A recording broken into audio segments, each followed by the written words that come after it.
Hello everyone, কেমন আছো সবাই? আজ দুপুর দুপুর রেডি হয়ে আমরা বেরিয়ে গেছিলাম একটা জন্মদিন বাড়িতে যাওয়ার জন্য। আমার বাড়ির পাশেই একটা ছোট্ট বোনের জন্মদিন। সে ছোট থেকে অনেকটা সময় আমার সঙ্গে মানুষ হয়েছে। আর ওই দেখছো যাকে, সে হলো ছুটকি।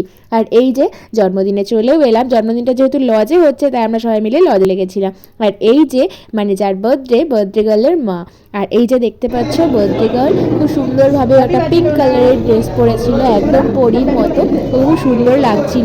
আর ওর ব্যাকগ্রাউন্ডটা এরমভাবে সাজানো হয়েছিল, মানে যেখানে ও বসবে সেখানটা এরমভাবে সাজানো হয়েছিল। ওকেও ভীষণ মিষ্টি লাগছিল।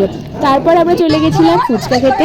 আর ফুচকাগুলো সত্যি বলছি দারুণ হয়েছিল। আমরা তো শুধু ফুচকা খেয়েছি, অনেক জল ছাড়া আলু ছাড়া, বেশ ভালো লাগছিল।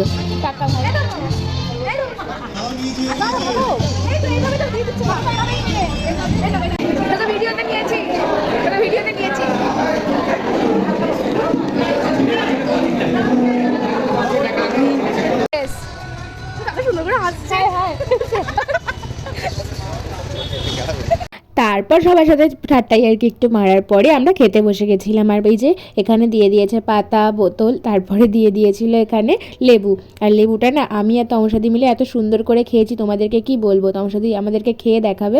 এই যে লেবু ও খেয়ে দেখাচ্ছে, ওর একটুও টক লাগে না। মানে আমরা এভাবে লেবু খেয়ে অভ্যস্ত নই, তবে এভাবে খেতে পারি, টক খেতে আমরা পারি, আমাদের বেশ ভালোই লাগে এর ধরনের ভাবে টক খেতে। তারপরে এখানে পড়ে গেছিলো পনির সাটে। পনির সাটেটা বেশ ভালো হয়েছিল। আমি ভেবেছিলাম আরেকটা খাবো, কিন্তু সেটা আর খাইনি, যথেষ্ট ভালো ছিল পনির সাটেটা। তারপর এখানে দিয়ে দিয়েছিল ডাল আর আলুর চিপস, যেটা আমার খাওয়ার পরে মনে পড়েছে ও ভিডিও করতে হবে। তারপরে দিয়ে দিয়েছিল এখানে এঁচোড় চিংড়ি।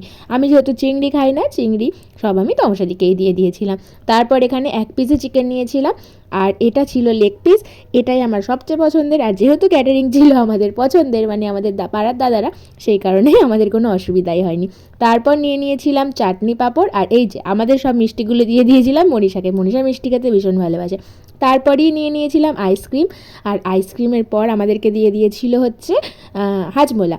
হাজমোলাগুলো এই যে আমি দুখানা নিয়ে নিয়েছিলাম, এগুলো নিয়ে তারপরে এবার বাড়ির দিকে যাচ্ছি। সুজন কাকা ছিল ওটাই চলে যাবে, একটু হাঁটা হবে, খেয়েছি তো আমরা। খাওয়া দাওয়ার পর একটু মর্নিং ওয়াক করছি। এটা হচ্ছে আফটারনুন ওয়াক, কারণ আমাদের বেশি খাওয়া হয়ে গেছে। খুব বেশি খাইনি, মানে নর্মালি অনেকটা বেলা করে খেয়েছি তো, ওই জন্য পেটটা কেমন করছে। এখন আমরা হেঁটে হেঁটে বাড়ি চলে যাবো, প্রায় 2 কিলোমিটার, প্রায় না 2 কিলোমিটারের বেশি। তো চলো যাই। তো বললাম যে বাড়ি যাচ্ছি, তারপর বাড়ি এসে রেস্ট ফ্রেস্ট নিয়ে ভিডিও আর করিনি। তো এখন একটুখানি বসেছিলাম, আর এখন সন্ধে হয়ে গেছে। আজ থেকে আবার আমাদের স্কুলেও অনুষ্ঠান আছে, তো এখন স্কুলে চলে যাব। তো সেই ভিডিওটা আমি পরের পার্টে শেয়ার করব। তো চলো, বাই।